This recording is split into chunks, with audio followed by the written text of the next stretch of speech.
I tweaked the wall a little bit. Could you tell the difference? I washed them. What's that? You couldn't tell they were washed? Oh, sorry. The most washed is on the top, actually. I rewrote that part like 5 times because I couldn't convey what the joke was about. What the fuck? It's that time of year again. 3:30. Sonic the Hedgehog is a video game franchise that had releases this year. To keep my opinions ambiguous, we'll leave it at that. Last year and the year before, I ended both years off with a recap of what happened and what was coming. What I failed to mention is the fact that I'm not prone to keeping tradition. Dude, I expected to release one Wii Series video a year for tradition. I forgot. So let's recap 2023 for our favorite Blue Center with all the major projects that were released this year. I'll be ranking them based off 1 to 5 Sonics, and I might kill myself by the end of this video. About fucking time, holy shit. Murderous Sonics was a project conceived by the Sonic social media team as that year's April Fool's joke. And I'll be honest with you, it's better than my prediction for what that year's April Fool's joke was.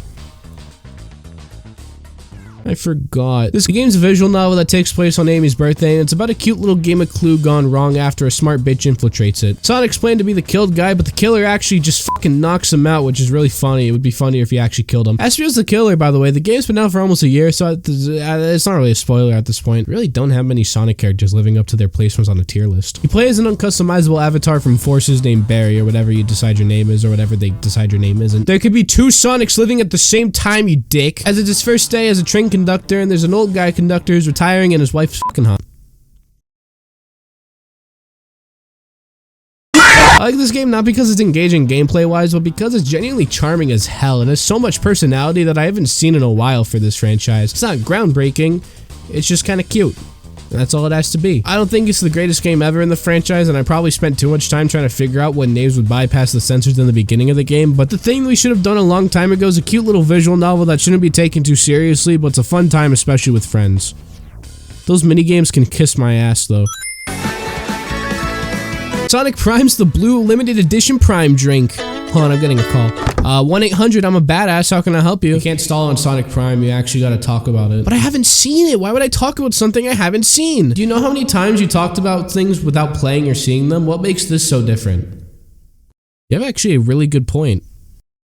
Prime is shit. You haven't even seen it. No, the drink, not the show. I was never interested in Sonic Prime. Okay, saying never interested is a straight lie. I was interested in the series. I even watched the premiere on fucking Roblox. But I didn't care for the first episode. I thought the show looked cheap despite having great animation. I thought the characters were annoying and out of character. I had nice things to say, and I told myself it'd probably get better because that's how most shows function. They get better as the season progresses. I didn't even bother to watch the rest of it, so I wouldn't know. So here's the deal. Get me to 10,000 subscribers before my birthday, which is March 22nd, and we'll do a Sonic Prime watch party in Empire City Metro on a later specified date. This is the plug for you to subscribe, for you to join my Discord server, and for me to kill myself.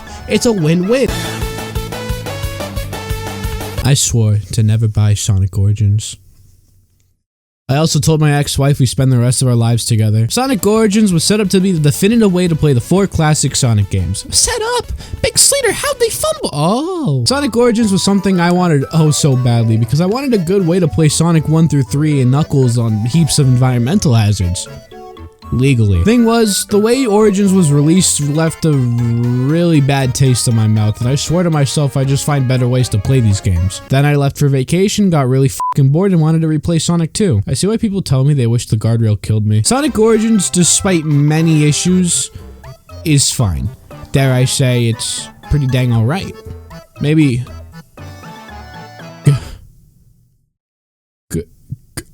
It's an acceptable way to play Sonic Genesis games, okay? Look, I might be Sonic 1's biggest hater because this game is fucking boring, but I had a blast going through Sonic 2, Sonic CD, and especially Sonic 3. These versions really opened my eyes on how great each game was, especially when mastering each and one of them. Origins Plus is just everything the Digital Deluxes added and Amy. So if you liked Origins, then you'll probably like Origins Plus. I would suggest it to anyone who wants to play these games on anything other than a PC, because if you have a PC, just get the decomps and 3 air, they're literally free. Shitty product, good compilation. Frontiers is the best worst Sonic game of all time. Look, I'll give them all the credit that can muster up from me. They made a format for Sonic, and when higher-ups asked what they were doing, they just said Zelda but Sonic, and that was enough to keep the budget but kill the game. Look, I understand why this is many people's top 1 Sonic game. Zip-zooping around the island's a whole lot of fun, and I think I speak for 98% of Sonic fans when I say I'd love them to keep this format. Just do something more Sonic-y with it. Dare I say it's a step in the right direction. So Frontiers becomes the most popular Sonic game since, and thus Sega and Sonic Team plan on releasing 3 separate but free updates to the game throughout 2023.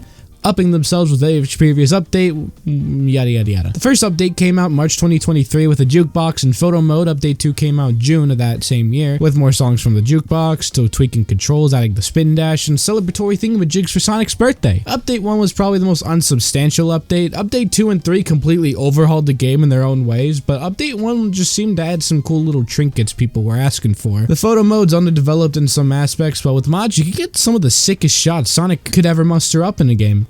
Jukebox has songs you can play. Update 2 completely tweaked Sonic's movement alongside adding the spin dash, something people have been asking Sega to add back to Sonic's main moveset. Though I always complain that you can't just get the spin dash by booting up the game after you update it, and the only way you can do it is through these stupid dumb challenges update 2 as you're doing. Actually, they were really fun to S-rank, but that's besides the point. The tweaked controls, I guess. When update 2 came out, I heard people screaming how Frontiers was a completely different beast with these new physics, but I have yet to ever tell the difference. But then there was update 3, the final horizon. Set to completely overhaul the ending to the game, one of the most criticized parts of Frontiers, a new final boss, new playable characters, complete new endgame.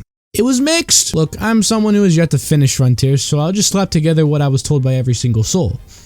It's overambitious. They went all out with this ending, which both saved and killed this update for people. I never hear people complain about what the update did add, like the new characters, and even with the complicated ass trials, I see people praise them for what Sonic Team showed off what they can accomplish in such little time, with half the budget and members of most AAA developers. However, in my honest opinion, update 3, while it does a lot right, mixed execution aside, it honestly feels like they were just trying to finish the game because they couldn't finish it on time like tradition. Now, I'm not saying they didn't finish Frontiers.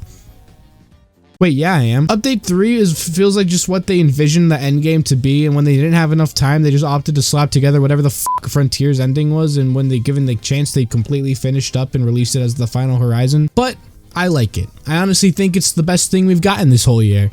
I know I just fucking ragged on it if what I was saying was ragging on it, but dude, I don't really care. Frontiers is a game I can't even hate with all its flaws. I think it's a 7 out of 10, but I just have so much fun dicking around in it, and these updates just give me more shit to dick around with, so it's like the most 10 out of 10, 7 out of 10 Sonic game ever. Developed by RZest and Sonic Team together, Sonic Superstars is the try-and-true return to 2D classic Sonic gameplay. There are plans to make a new 2D Sonic game since Mania, but the idea was shelved due to various reasons.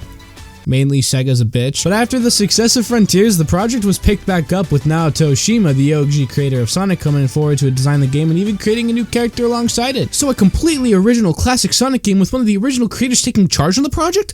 What could... It goes wrong every single fucking time I ask what could possibly go wrong. What goes wrong? Sonic Superstars is the most disappointing Sonic game I think I ever played.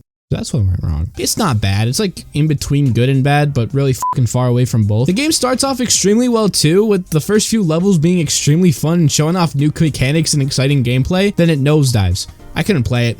I get irritated and bored and shut it off after 20-minute sessions. This game had so many little things built up that it affects the entire package. I just can't. I really wanted to like this game. Dude, I tried. But it really did not exceed the expectations I had. You make a Haunted House Carnival level, I expect the game to give me a foot massage after. Sonic Superstars is a fraud. To end off the year, Sega Hardlight, of all developers, created a 3D Sonic game. The mobile game devs. Yeah, you heard me right. Them. And it's like a genuine 3D Sonic game, right? For your phone. No, it's for Apple Arcade, you fucking dumbass. I tell people I never play this game and they automatically assume it's because I'm cheap and own an Android.